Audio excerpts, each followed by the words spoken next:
Glória a Deus. 1 Samuel, capítulo de número 3. Glória a Deus.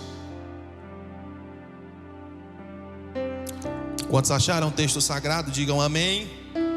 Diz assim a palavra de Deus: E o jovem Samuel servia ao Senhor perante Eli, e a palavra do Senhor era de muita valia naqueles dias. Não havia visão manifesta. E sucedeu naquele dia que, estando Eli deitado no seu lugar, e os seus olhos se começavam já a escurecer, que já não podia ver, estando também Samuel já deitado, antes que a lâmpada de Deus se apagasse, no templo do Senhor, em que estava a arca de Deus, o Senhor chamou a Samuel e disse ele: Eis-me aqui. E correu a Eli e disse: Eis-me aqui, porque tu me chamaste. Mas ele disse: Não te chamei eu, torna a deitar-te. E foi e se deitou. E o Senhor tornou a chamar outra vez a Samuel. Samuel se levantou e foi a Eli e disse: Eis-me aqui, porque tu me chamaste. Mas ele disse: Não te chamei eu, filho meu, torna a deitar-te. Porém Samuel ainda não conhecia o Senhor, e ainda não lhe tinha sido manifestada a palavra do Senhor. O Senhor, pois, tornou a chamar a Samuel terceira vez. E ele se levantou e foi a Eli e disse: Eis-me aqui, porque tu me chamaste. Então entendeu Eli que o Senhor chamava o jovem.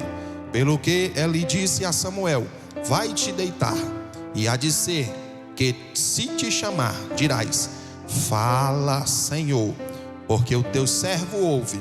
Então Samuel foi e se deitou no seu lugar. Então veio o Senhor, e ali esteve, e chamou como das outras vezes: Samuel, Samuel. E disse Samuel: Fala, porque o teu servo ouve. Podemos assentar, em nome de Jesus. Glória a Deus. Queridos e amados irmãos, nessa manhã com Deus, face a face com Deus, Deus colocou uma palavra no meu coração pela essa noite. Eu estava lendo e meditando na calada da noite, já entrando pela madrugada, falando com Deus e pedindo que Ele viesse falar com a sua igreja, com o seu povo.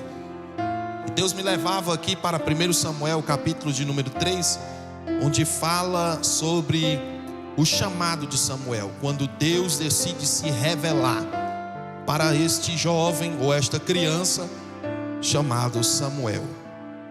Samuel, ele é fruto de oração.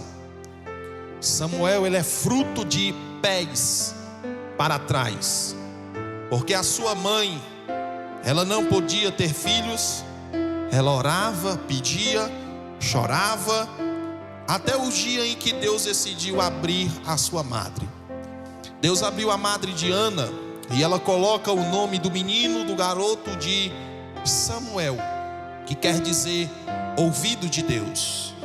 Deus ouviu a sua oração, Deus ouviu a sua petição, Deus ouviu o seu gemido, e foi numa dessas orações que Deus decidiu lhe entregar o milagre e fazer com que Samuel, o seu filho, viesse ser gerado. Mas o que Deus estava pensando, que Deus estava projetando, era muito mais além do que dar simplesmente um filho para Ana. Ana precisava de um filho, porém o Senhor queria levantar um profeta em Israel. Deus queria levantar um profeta porque Israel estava vivenciando um dos períodos negros. Israel estava vivenciando um dos períodos tristes da história de Israel, porque a Bíblia vai falar de um sacerdote chamado Eli, que esse sacerdote já estava velho, já estava robusto, e esse sacerdote tinha 2 filhos. O nome dos seus filhos era Ofni e Finéias.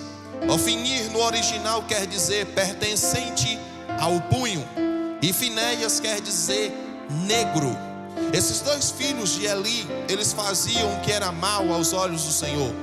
Esses dois homens, eles ofereciam sacrifício na casa de Deus, mas os seus corações estavam pervertidos e longe de Deus. A Bíblia diz que o crime desses homens se espalhava por todo Israel. Todo Israel sabia a má fama de Ofni e de Finéias. Eli com certeza falava, mas Eli já não tinha mais aquela moral. Eli já não tinha mais aquele punho forte para repreender e para corrigir os seus filhos. Deus decide fazer um negócio novo em Israel, porque o pecado daqueles homens subiu até Deus. Para você ter uma noção, a Bíblia diz que eles pegavam a melhor oferta, o moço deles, e tacavam um garfo de 3 dentes. E esse garfo que ele colocava ali sobre aquelas ofertas, ele tirava o melhor. Ele pegava o que tinha de melhor, que era para o Senhor, e ele levava para esses sacerdotes se deliciarem. Esses sacerdotes eram homens ruins, homens cruéis, a ponto da Bíblia chamar de filhos de Belial, filhos do diabo. Esses homens davam um testemunho tão horrível em Israel, que a Bíblia diz que eles se deitavam na porta da tenda da congregação, e se deitavam com mulheres. Eles desagradavam a Deus. Um estava em fornicação e o outro estava em adultério, porque um era casado e o outro, a Bíblia não revela o nome da esposa, mas a Bíblia diz que esses homens se prostituíam. Esses homens estavam cometendo torpeza diante de Deus. Esses homens estavam pecando. A ira de Deus se acende. A ira de Deus chega até aquele lugar, porque a casa de Deus, o templo do Senhor, é um lugar santo em que merece reverência, merece com que nós venhamos chegar com o nosso coração aberto. E esses homens estavam totalmente desligados e alheios à vontade de Deus. Havia um mercado negro em Israel, onde as pessoas traziam as suas ofertas e davam ali na presença de Ofni e Finéias, e eles eram especialistas em colocarem defeito nas ofertas daqueles que traziam. Ofni e Finéias olhavam e diziam: essa ovelha aqui, ela não está boa. A pessoa dizia: não, ela está perfeita, está normal, acabei de comprar no mercado, acabei de cuidar dessa ovelha, eu preparei para o Senhor. Ela não está boa, Deus não vai receber a sua oferta. Por quê? Porque a sua oferta não está boa. E agora o que eu vou fazer? Você tem que comprar uma oferta minha. Você compra, você me dá o dinheiro e eu te dou a oferta. A pessoa dava o dinheiro para eles, ele colocava o dinheiro no bolso, pegava a oferta deles, oferecia ao Senhor, e a oferta boa da pessoa ele guardava para mais tarde vender novamente a oferta daqueles homens que ofereciam ao Senhor. Um mercado negro. Eles cresciam, eles prosperavam financeiramente, mas eram filhos do diabo. Eles tinham lucros financeiramente, eles comiam o que era de melhor, mas eles estavam tirando a glória de Deus, estavam roubando a glória de Deus. Até um dia em que o Senhor mandou um homem, Deus mandou um profeta, e até o grande sacerdote Eli. E esse profeta se aproxima e disse: olha, Eli, Deus está mandando eu falar com você. Deus está mandando aqui eu lhe dizer uma mensagem. Qual é a mensagem? A mensagem é que Deus está irado com a sua casa. Deus não está satisfeito com essa situação que está acontecendo, Eli. Deus percebeu que você não repreende os teus filhos. Deus percebeu que você faz vista grossa diante dos teus filhos. Todo Israel está sabendo o que os teus filhos fazem. O testemunho deles está se espalhando por toda a nação, e todos percebem que eles são filhos do diabo. Mas eu tenho um recado para você ali. Deus mandou eu te dizer que da tua casa nenhum homem vai ficar de pé. Deus vai destruir o sacerdócio da tua casa. Ele vai dar outra pessoa melhor do que você. Sabe por quê, Eli? Porque você não repreende os teus filhos. Você não tem coragem de colocar a mão e repreendê-los para que Deus fique feliz com essa situação. Tem mais, Eli, vai acontecer um negócio novo. Vai acontecer um negócio novo. Deus vai destruir os teus 2 filhos. Os teus 2 filhos vão morrer no campo de batalha, e esse será o sinal de Deus sobre vocês. O profeta sai, e a Bíblia diz, o texto diz que Deus procurava ocasião.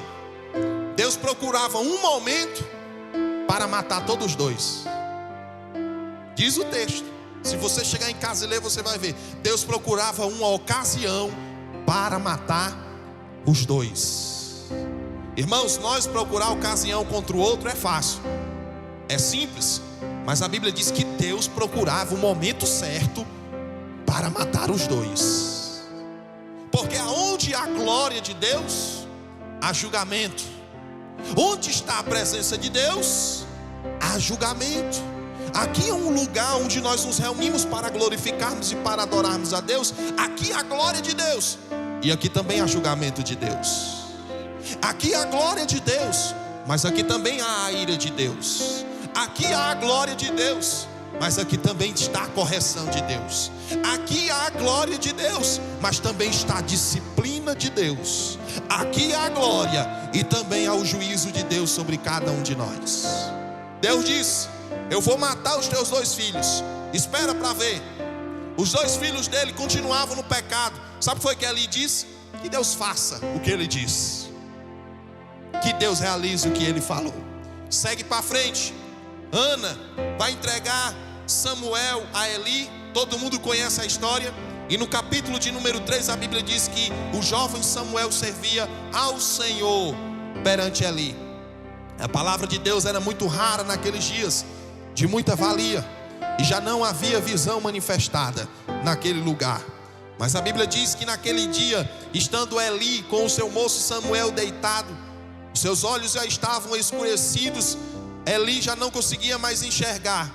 Estando este jovem chamado Samuel deitado, antes que a lâmpada de Deus se apagasse, no templo do Senhor, em que estava a arca de Deus. Interessante, porque vai falar o nome de 2 utensílios da casa de Deus: a lâmpada de Deus e a arca do Senhor. São 2 coisas que Deus mandou Moisés construir no seu tabernáculo: a lâmpada de Deus e a arca do Senhor. Por que não chamar de candelabro? Por que não chamar de carçal, onde trazia iluminação sobre todo aquele lugar onde eles estavam reunidos? Era uma peça feita de ouro batido por dentro e por fora, e tinha 7 pontas. Nessas 7 pontas eram colocados óleos, azeite, e sobre esses azeites que estavam sobre aquele candelabro, sobre aquela lâmpada, era colocado o fogo. O fogo era aceso e trazia iluminação sobre todo o ambiente em que eles estavam assentados e que eles estavam reunidos. Essa peça, que tinha 7 pontas, feita de ouro batido por dentro e por fora, era responsável para ser colocado óleo, onde o fogo de Deus fosse aceso sobre aquele ambiente em que eles estavam reunidos. Interessante que havia servos que serviam a Deus, e todos os dias eles eram responsáveis para não deixar a lâmpada de Deus se apagar. Eles sempre colocavam óleo, eles sempre estavam desentupindo aquelas 7 pontas, porque o óleo, quando é consumido, ele cria uma borra, e sempre os servos dos sacerdotes estavam ali, aleluia, colocando as suas ferramentas para funcionar e desentupindo aquele candelabro, para que o fogo de Deus sempre estivesse aceso. E a Bíblia diz que antes da lâmpada de Deus se apagar, no templo do Senhor, em que estava a arca é feita de uma peça de madeira de acácia, coberta por ouro por dentro e por fora, onde dentro dela habita 3 coisas: a vara de Arão que floresceu, os 10 mandamentos e uma porção do maná que Deus mandou cair do céu durante 40 anos. Nessa arca de Deus está 3 símbolos poderosos. Primeiro símbolo, os 10 mandamentos, a lei de Deus que nos conduz, a palavra que nos fortalece, a palavra que nos ensina a direção certa. Está também a vara de Arão que florescera, o Deus que escolhe e o Deus que separa homens na terra. E também estava a porção do maná, dizendo que há provisão de Deus para todos aqueles que se aproximam da sua presença. Sempre haverá direção, sempre haverá escolha, e sempre haverá provisão de Deus para aqueles que têm a presença do Espírito Santo no seu coração. A Bíblia diz que o Senhor vai falar com ele. Todos nós conhecemos a história. O Senhor diz: Samuel. Ele se levanta, corre a Eli e diz: o Senhor me chamou? Não, torna a deitar-te, rapaz, eu não te chamei. Segunda, terceira vez. Foi aí que Eli percebeu que Deus estava falando com o menino e que Deus queria revelar algo para o garoto. Eli já estava velho, robusto, sem visão. Ofni e Finéias estavam em adultério e prostituição, estavam roubando o que era de Deus e estavam manipulando o povo e havendo uma grande lucratividade com as coisas que eram sagradas. Filhos do diabo. Deus naquele dia procurou alguém para falar. Deus naquele dia procurou alguém para entregar um manto profético. E Deus não encontra ninguém. Ofni e Finéias no pecado. Deus não fala com pessoas que estão no pecado, irmãos.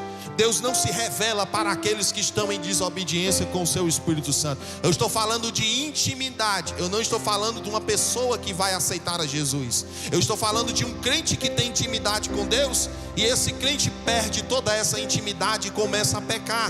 Deus olha para ele, Deus quer falar com ele, se manifestar a ele, mas há algo que impede no seu coração de Deus falar.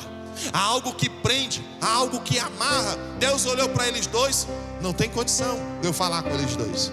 Deus olha para Eli, velho, robusto, não tinha mais pulso, não tinha mais coragem, não tinha mais força, não tinha mais autoridade. A visão dele já estava escurecida.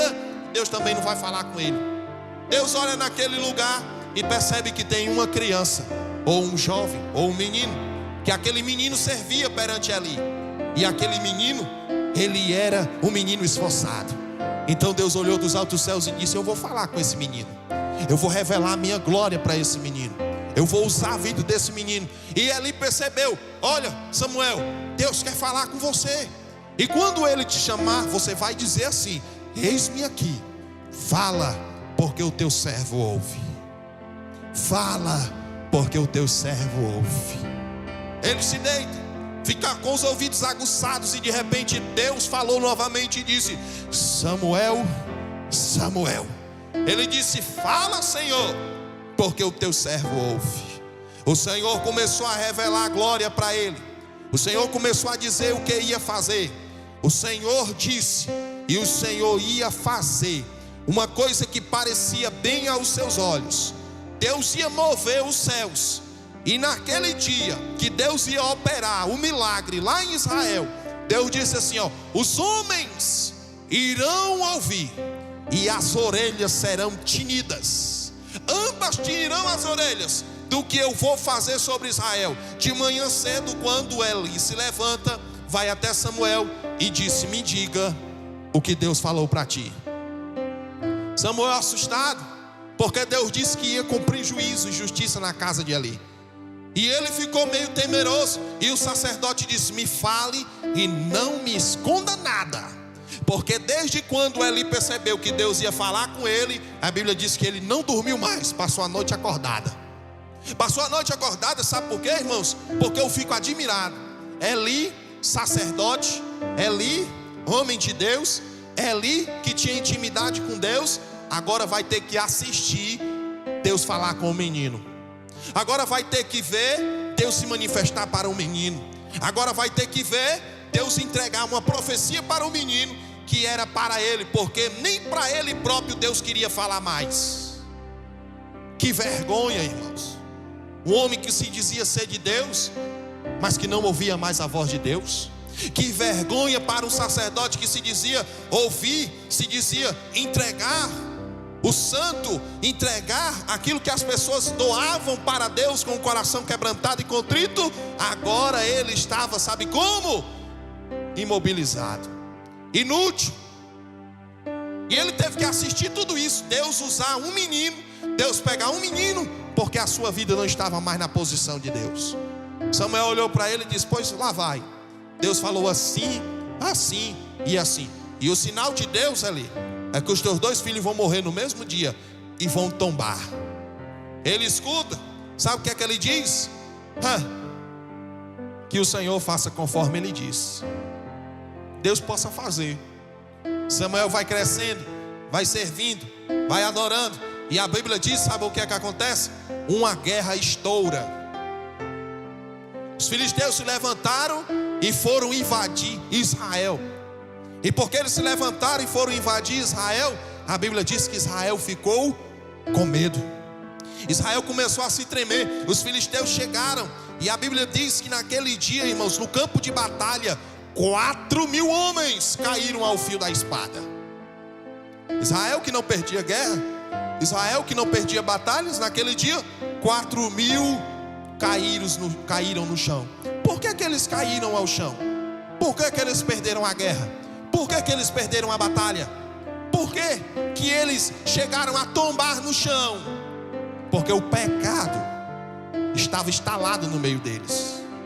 Quando o pecado está instalado na vida de uma pessoa, impede de Deus operar, impede de Deus agir, impede de Deus trabalhar, impede de Deus mover as suas mãos sobre as nossas vidas. Por causa do pecado daquela casa, todo Israel estava sendo afetado. O pecado de alguém pode afetar o outro. A desobediência de alguém pode afetar uma congregação. O pecado oculto de alguém pode afetar a presença de Deus no nosso meio. É por isso que tem momentos que a gente vai orar, que a gente começa a clamar, a gente começa a sentir um peso. A gente quer glorificar, a gente quer sentir, a gente quer falar, a gente quer gritar, a gente quer chorar, mas tem um peso que está no ar. Que é isso, pastor? Que peso é esse? É alguém que não está bem ali no meio. É alguém que não está 100% ali no meio. É alguém que está pela metade, não está inteiro. Tem algo oculto ali e impede o mover e o agir de Deus. Aí esses homens olharam e disseram assim: vamos fazer o seguinte, foi 4.000 que caiu, foi. Vamos buscar a arca de Deus. Vamos buscar a presença de Deus, porque a arca é o símbolo maior da presença de Deus. A gente vai trazer ela aqui, e quando nós colocarmos ela aqui, nós vamos ver que esses filisteus vão cair todos por terra. E Israel ficou esperando, e quando a arca de Deus chega, a Bíblia diz que a terra treme. Treme com o barulho daqueles homens glorificando e adorando a Deus. Só que tem um problema, irmãos. Eles pegaram a arca de Deus como um amuleto. Eles pegaram a arca de Deus só para Deus solucionar o problema deles ali.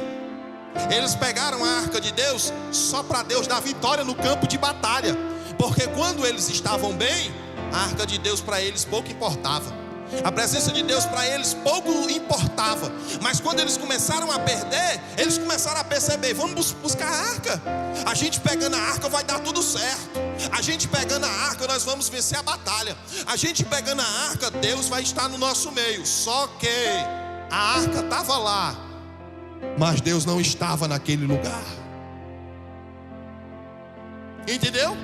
Prestou atenção que às vezes a gente só quer buscar Deus quando a gente está perdendo. Basta Deus acochar o parafuso, a gente corre. Aí a gente começa a pegar a Bíblia e acha que é um amuleto.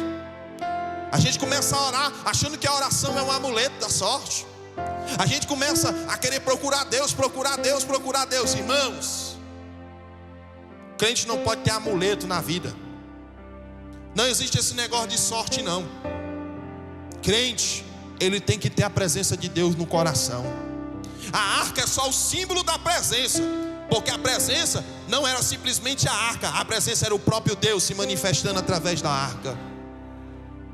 Aí eles chamam, a arca chega, a batalha continua, e em vez deles ganharem a batalha, a Bíblia diz que eles caem ao fio da espada.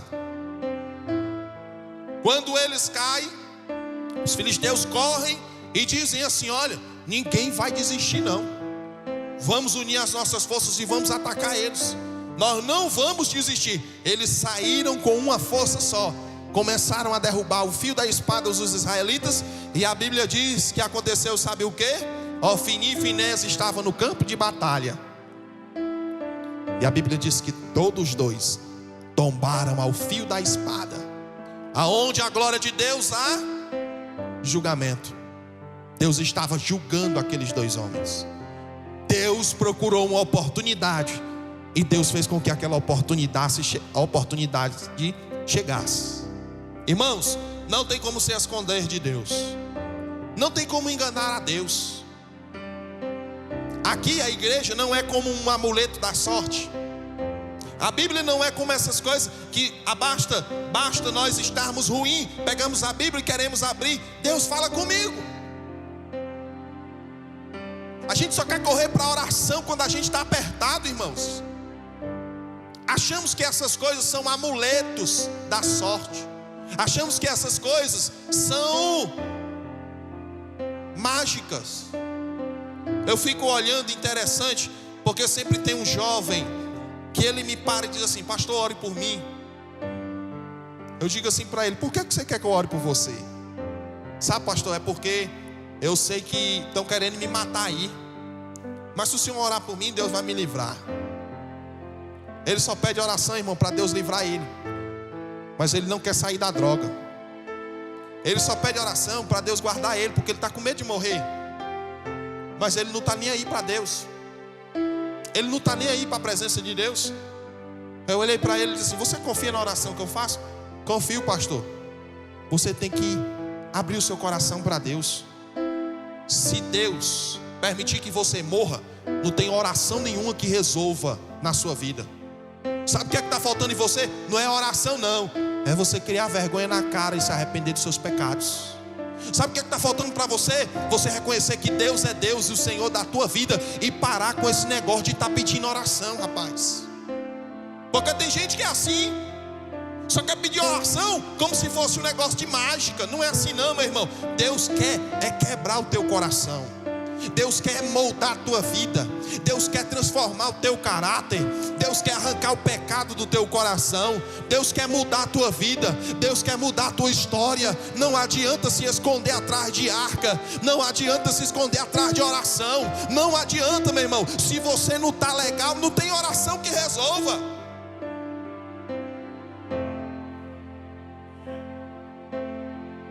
Levaram a arca, caíram ao fio da espada. A mudança começa em cada um de nós. A mudança tem que partir de nós. A mudança tem que sair de dentro do coração. Foram coisas que eles não fizeram. Tombaram, caíram. Muitos homens caíram ao fio da espada. A arca de Deus foi levada daquele lugar. Os filisteus levaram. Um moço fugiu da batalha, chegou em Israel correndo, viu Eli sentado ao pilar do templo, velho, gordo, sem visão de Deus e sem visão física.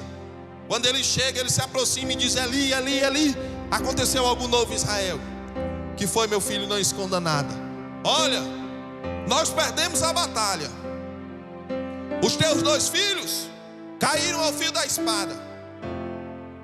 E detalhe, a arca de Deus, ela foi levada de Israel. Quando Eli escuta que a arca de Deus foi levada, a Bíblia diz que ele cai para trás. Ele quebra o seu pescoço e morre na mesma hora. A mulher de um dos seus filhos estava grávida. E quando ela escuta que os seus 2 filhos de Eli, o seu marido e o seu cunhado estavam mortos, e o seu sogro estava morto, ela deu à luz.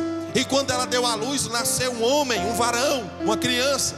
As parteiras pegaram e disseram: como é o nome da criança? Ela disse: coloca o nome dele de Icabô. Coloca o nome dele de Icabode. O que quer dizer isso, mulher? Foi-se a glória de Deus. A glória de Deus não estava mais sobre Israel. A glória de Deus não estava mais sobre aquela casa. A presença de Deus não estava mais sobre aquele lugar. Porque os inimigos levaram a presença de Deus. Quantas vezes nós estamos sem a presença de Deus?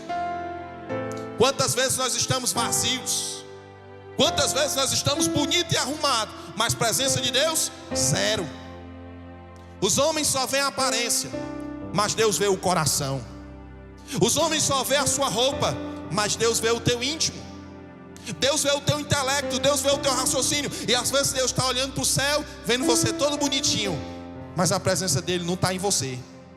Você perdeu a presença dele. Os inimigos vieram, roubaram de você a presença dele. O que foi que roubou a presença de Deus da sua vida? Lá em Israel foi os filisteus. O que é que está roubando a presença de Deus de você? O que é que está fazendo com que você perda a presença de Deus? O que é que está te tirando da presença de Deus? O que é que está roubando de você a glória de Deus? Porque você chega na igreja, não sente mais Deus. Você escuta os louvores, mas não sente mais a glória de Deus. Você escuta a palavra e para você a palavra te causa ânsia de vômito.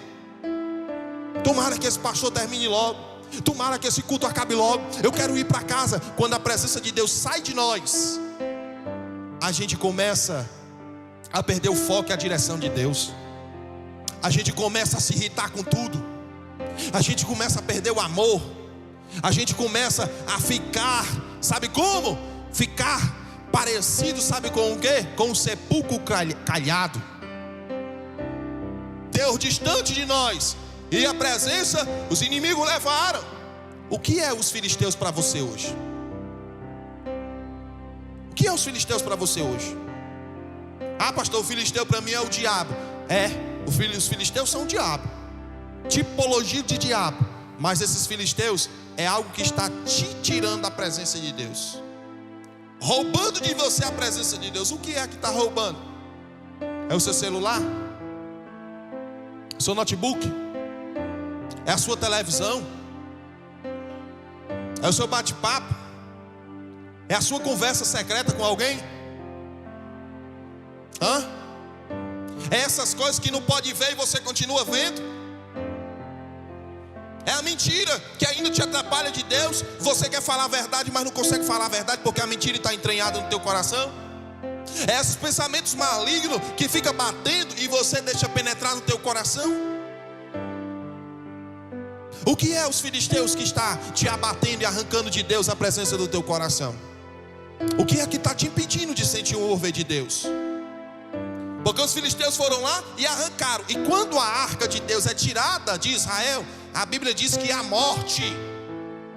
Quando a presença de Deus é tirada de nós, nós ficamos mortos espiritualmente. Não sentimos mais nada. Ficamos igual um dormente dentro da casa de Deus. Não priorizamos as coisas de Deus. Não priorizamos os trabalhos da casa do Senhor. Não priorizamos o evangelismo. Não priorizamos o aprendizado. Não priorizamos a nossa vocação, o nosso chamado. Começamos a colocar as coisas em segundo plano. Se der tempo eu vou. Se eu não chegar cansado eu vou. Não, deixa aí. Não precisa pregar não. Esse aí já está entregue ao diabo. Esse aí já está entregue ao maligno. O que é isso, meu irmão? Você está sem a presença de Deus, porque a presença de Deus gera em nós uma busca incessante pela presença dEle. Pela presença dEle. Assim como as corças anseiam por águas, assim a minha alma tem sede de Ti, ó Deus. É tempo de nós termos fome e sede de Deus. É tempo de nós termos fome e sede da justiça de Deus. Irmãos, um crente sem a presença de Deus, ele é como uma folha seca. Ele é envergonhado pelo maligno. O diabo em tudo lhe engana. O diabo lhe faz passar vergonha, porque ele não tem a presença de Deus. Sabe qual é a pior coisa que um ser humano pode ter na sua vida? É a ausência de Deus. Sabe por que é que o inferno é um lugar ruim? Sabe por que é que o inferno é o pior lugar que existe? É porque Deus não está lá. Porque se Deus estivesse no inferno, o inferno se tornaria o lugar mais bonito e mais belo que existe. Por quê, pastor? Porque é a presença de Deus que transforma o ambiente. É a presença de Deus que transforma os nossos corações. É a presença de Deus que nos traz alegria. É a presença de Deus que nos levanta de manhã. É a presença de Deus que nos traz para um trabalho como esse. É a presença de Deus que nos faz ficar sentado e ouvindo a sua voz falar conosco nessa manhã. É a presença de Deus que move o nosso coração. É a presença de Deus que nos faz entregarmos a palavra aos perdidos. É a presença de Deus que nos faz evangelizarmos. É a presença de Deus que nos faz nos importar com o nosso próximo. É a presença de Deus que nos faz sair das quatro paredes. É a presença de Deus que nos traz a esse lugar, irmãos. Nós estamos em 3 dias aqui de congresso. Nós estamos falando sobre cheios do Espírito Santo, a presença do Espírito Santo, batismo com o Espírito Santo, manifestação dos dons espirituais. Nós estamos falando aqui sobre intimidade com o Espírito Santo, sobre a presença de Deus. Também vamos falar à noite sobre cheios do Espírito Santo até arrebatamento. Não adianta nada se você passar esses 4 dias, essas 4 ministrações, esses 3 dias, se você não se conscientizar, se você não se arrepender dos seus pecados, se você não deixar Deus fazer uma mudança na sua vida. Na hora do movimento, todo mundo faz um movimento, levanta a mão, bate o pé, mas o verdadeiro avivamento é esse, é a presença de Deus no seu coração. Os filisteus roubaram a presença de Deus de Israel. Os filisteus ainda estão vivos hoje, roubando a presença de Deus de cada um de nós, irmãos. Nós temos que abrir o olho, nós temos que ficar atento. Perca tudo menos a presença de Deus sobre você. A presença de Deus é valiosa. O que é os filisteus? Essas amizades velhas, esses teus amigos, essas tuas amigas que te arrancam da presença de Deus.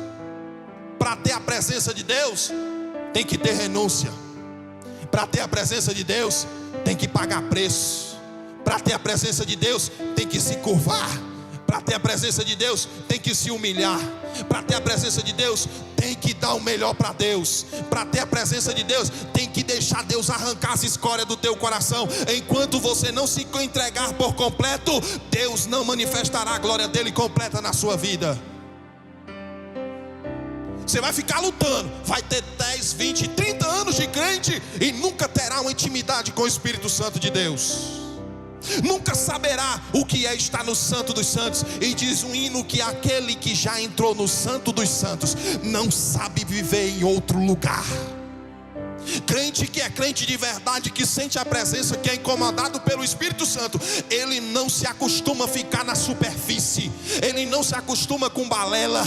Ele não se acostuma com palavras superficiais. Ele não se acostuma com louvores que só adoram o homem. Ele não se acostuma com a igreja paralisada. Ele não só se acostuma com uma igreja que não faz nada. A sua alma fica presa como se tivesse em uma gaiola. Ele se sente aprisionado como se tivesse em uma prisão. Mas nesta manhã eu venho aqui como homem de Deus para dizer para você que a gaiola será quebrada, a cadeia será despedaçada, os grilhões serão jogados aos chãos, porque Deus vai dar liberdade a cada um de nós. Não deixe os filisteus roubarem a presença de Deus de você. É tempo de você tomar uma decisão.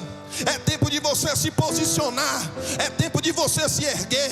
É tempo de você bater o pé na sua casa. É tempo de você bater a mão na mesa e dizer: peraí, quem manda aqui na minha casa é Jeová. Quem manda na minha vida é Deus. Quem manda na minha família é Deus. É tempo de você se posicionar.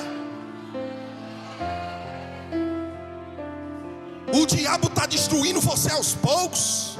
Será que você não percebe? Será que você não descobre isso? Todos estão se isolando de você. Será que você não está percebendo isso? A nossa guerra não é física, a nossa guerra é espiritual, irmãos. Enquanto a gente está aqui, Deus está trabalhando na nossa casa. Enquanto nós estamos aqui, Deus está trabalhando nos nossos sentimentos. Enquanto nós estamos aqui, Deus está movimentando as águas do Espírito nessa manhã sobre nós. Contrapartida, o diabo está esperando uma oportunidade para nos derrubar. Ele é traiçoeiro, ele é sagaz. Será que você não está percebendo que a presença de Deus está saindo do teu coração? Tinha vontade, hoje não tem mais. Tinha desejo, hoje não tem mais. Tinha prazer, hoje não tem mais. Quando você vai conversar, você é um saudosista. Ah, quando eu aceitei Jesus eu fazia isso. Ah, quando eu iniciei a fé eu pregava tanto. Você vive igual museu, meu irmão. Só de passado. Só de passado. Ah, quando eu aceitei Jesus eu fiz isso, eu fiz aquilo. E hoje?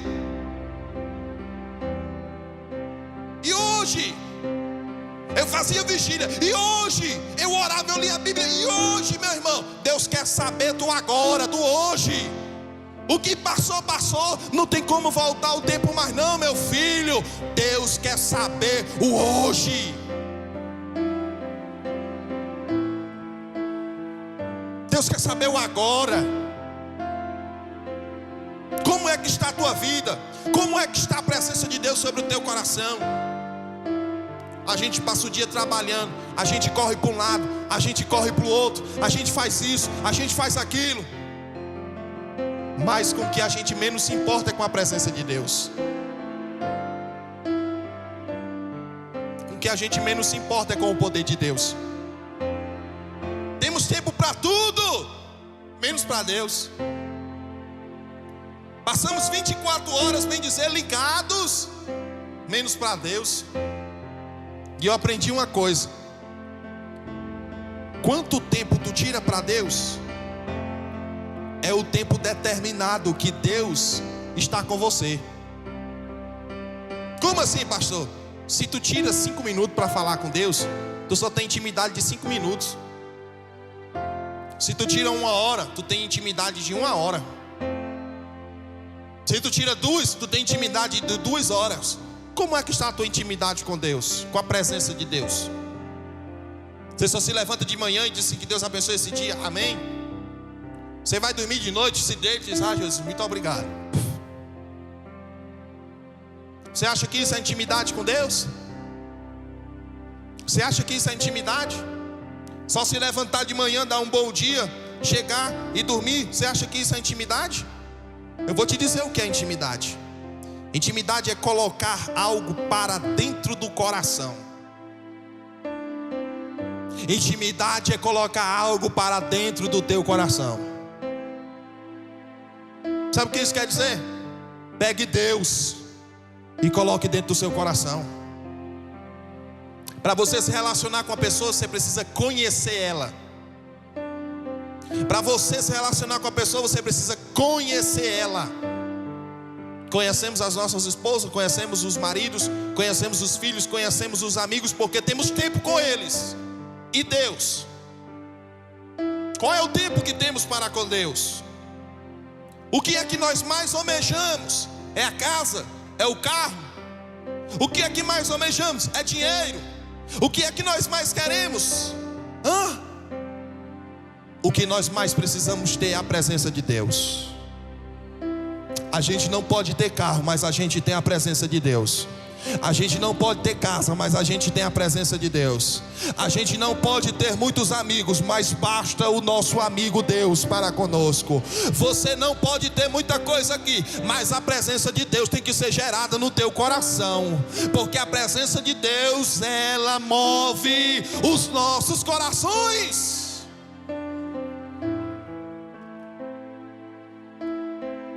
Tenha mais intimidade com Deus.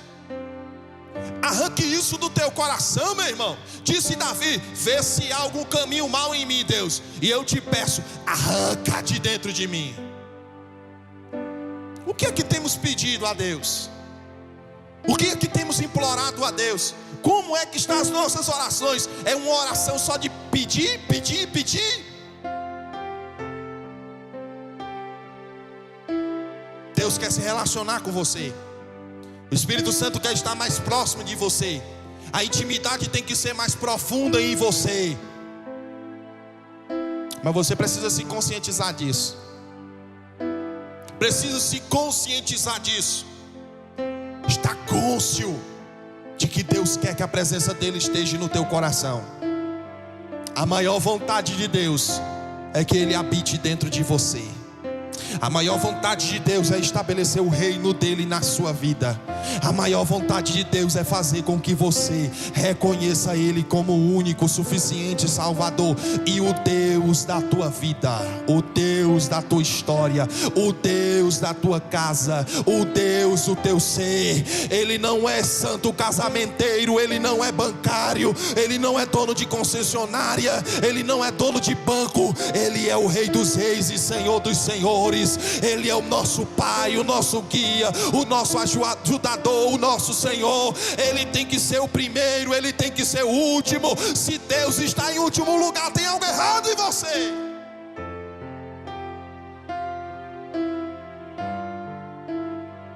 Algo tem que confrontar você, meu irmão. E o que me confronta, pastor? A palavra, os filisteus levaram a arca. E você está olhando para mim e está dizendo assim no seu coração: Deus está falando comigo. Deus está falando comigo. Então você precisa se posicionar. Porque não adianta só escutar, tem que praticar. Não adianta só ouvir: ah, eu fui no PNL, mudou alguma coisa na sua vida? Não, então você não participou de nada. Ah, eu fui no congresso, mudou alguma coisa? Não, então tem algo errado em você, meu irmão. O Espírito Santo, ele quer te encher, mas para ele encher tem que se esvaziar. Já estou encerrando. Tem que esvaziar. O que, pastor? Coração. Se o teu coração estiver cheio de outra coisa, não tem espaço para o Espírito Santo encher. Porque se você primeiro se esvazia, para depois ele encher. E quando ele enche até transbordar. Até transbordar. E esse transbordar de Deus não é só para você sair falando em línguas. Esse transbordar de Deus é para quando você estiver sozinho, Deus te dá resistência para resistir o pecado. Esse transbordar de Deus não é simplesmente para fazer você só marchar e pular. É para quando você sair de 4 paredes, permanecer o mesmo crente e ser um ganhador de almas. Isso é ser cheio do Espírito Santo. É ter o fruto gerado no teu coração. É ser pessoa melhor. É ser um ser humano melhor para Deus. Já prestou atenção, irmão, que nós estamos aqui para sermos pessoas melhores? E lá em 1 Coríntios, Paulo diz assim, ó: vocês se ajuntam, senão para pior. Tem gente que está se ajuntando na igreja para se tornar pior. Deus não quer isso não, meu irmão. Deus quer que a gente venha para cá para sair daqui pessoas melhores, mais crentes, mais servos, mais humildes, mais moldados, mais preparados, mais capacitados, mais e mais fiéis a Ele. É isso que Ele quer de nós, igreja. Uma intimidade melhor, algo melhor. Deus quer que nós saiamos daqui nessa manhã com um pensamento diferente, pessoal. Um pensamento transformado, um pensamento regenerado por Ele.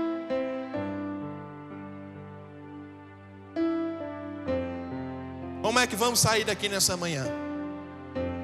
Pegaram, levaram a arca. Samuel percebe que a arca de Deus está fora. Vai crescendo, faz uma aliança, um concerto com o povo. Davi assumiu anos depois, mais de 20 anos depois.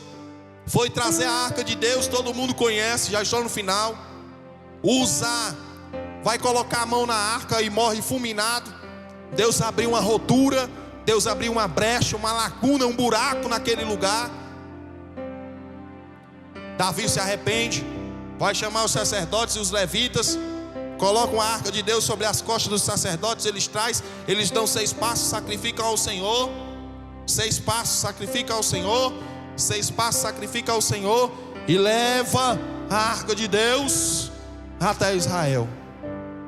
E quando eles trazem a arca de Deus até Israel, sabe o que é que acontece? A esposa de Davi, Mical, vai olhar e vai dizer: você parece um vadio. Você está quase nu, pelado, pulando, correndo, dançando, bailando aí no meio das pessoas. Você não tem vergonha na sua cara não, rei? Ô Mical, eu vim aqui trazendo a presença de Deus.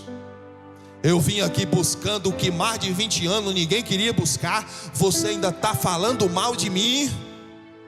Você ainda está me criticando? É a geração dos criticadores e daqueles que falam mal. É nós aqui buscando o Espírito Santo, o poder de Deus, e alguém se levanta lá na tua casa: para que esse negócio de estar na igreja 3 dias? Para que esse negócio de estar jejuando? Para que esse congresso cheio do Espírito Santo? A gente já é cheio. A gente já tem poder. Tem nada, meu irmão. Tem nada não. Não faz nada. não move uma palha e fica criticando quem está buscando. É nós aqui buscando, orando, jejuando, pagando o preço, para ver Deus movimentar esse bairro, essa rua, para ver Deus operar nesse lugar. E tem uma cambada de gente aí de pé se opondo. São a geração de criticadores. Nem faz e nem deixa o povo fazer. Sabe o que foi que aconteceu? Davi a amaldiçoou, e ela nunca mais, nunca, melhor dizendo, teve filhos. Por quê? Seu ventre secou e ela ficou estéril. Essa geração de criticadores são pessoas infrutíferas, pessoas com o ventre seco, que não produz nada, nada e nada. Mas deixa Mical falar, porque Davi vai adorar. Deixa Mical criticar, porque Davi vai bailar e vai dançar. Deixa Mical se levantar, porque Davi vai entrar na cerimônia para adorar a Deus. A cerimônia da arca é uma cerimônia diferente. 6 passos adora, 6 passos adora, 6 passos adora. Por que 6 passos, pastor? Porque o 6 é o número do homem, e o 7º é o número de Deus. Nós para no 6 e diz: Deus, daqui eu não posso, daqui eu não saio, daqui tem algo que precisa ser mudado, só vou até o 6º, vou adorar. Aí Deus disse: deixa o 7º comigo que eu vou fazer. Deixa o 7º comigo que eu vou fazer. Fica de pé nessa manhã, em nome de Jesus. Em 5 minutos eu encerro. Trouxe a presença de Deus de volta. Traga a presença de Deus de volta, meu irmão.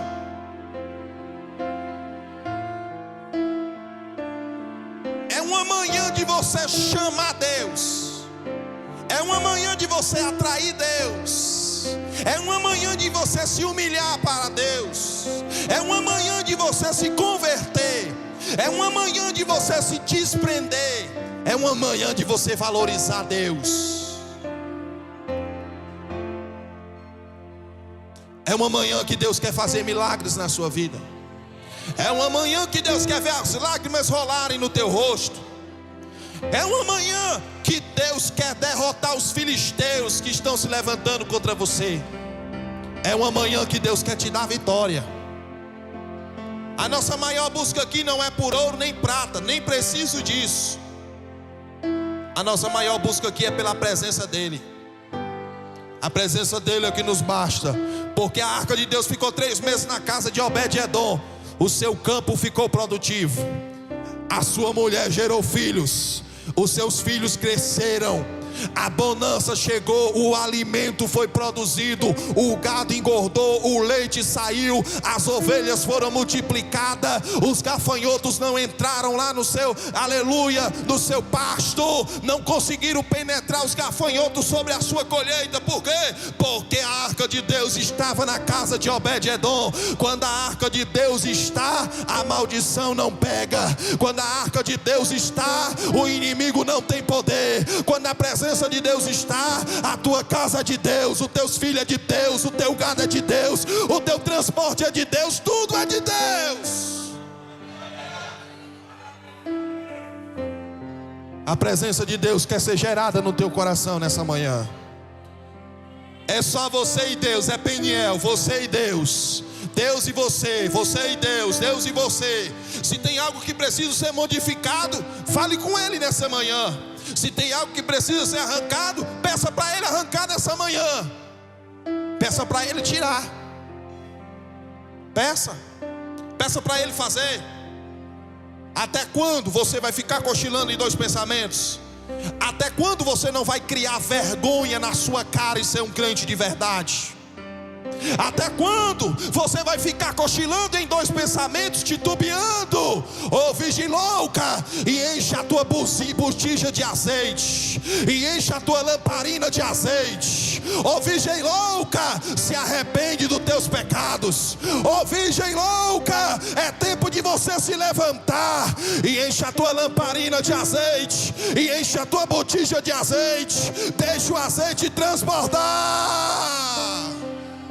Praia Xandarabracalaba. O fogo de Deus vai queimar nessa manhã sobre o teu coração. Não vai ficar escória, não vai ficar pecado, não vai ficar cobiça, não vai ficar nada no teu coração, a não ser a presença de Deus, a não ser a presença de Deus, a não ser a presença de Deus. Chama a presença de Deus agora aí, levita. Chama a presença de Deus agora aí, obreiro. Chama a presença de Deus aí, jovem. Chama a presença de Deus aí.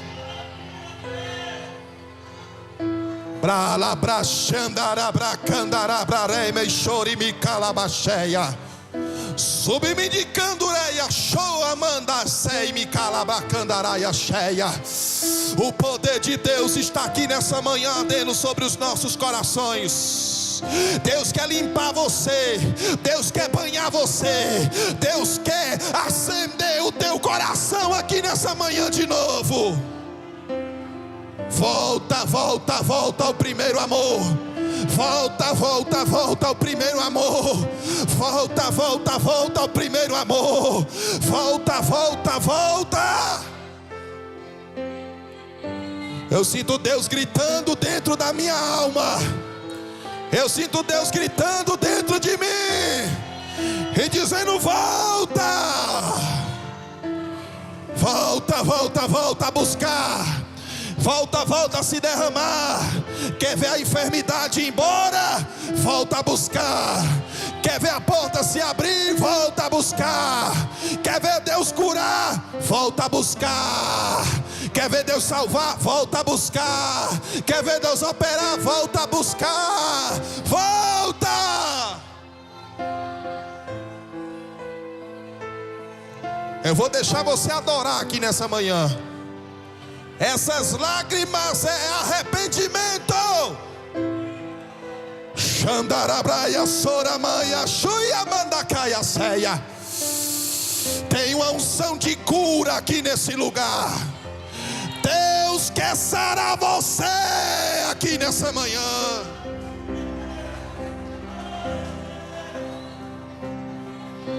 Xandarabraia, xandarabraia, corimaia, cheia.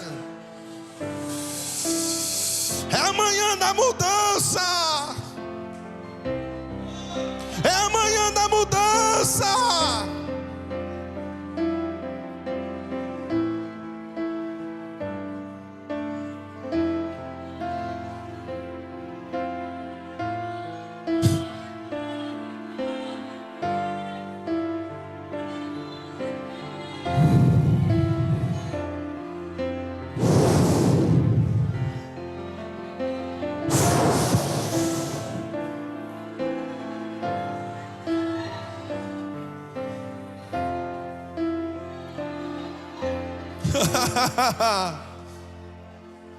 Recebe, recebe, recebe.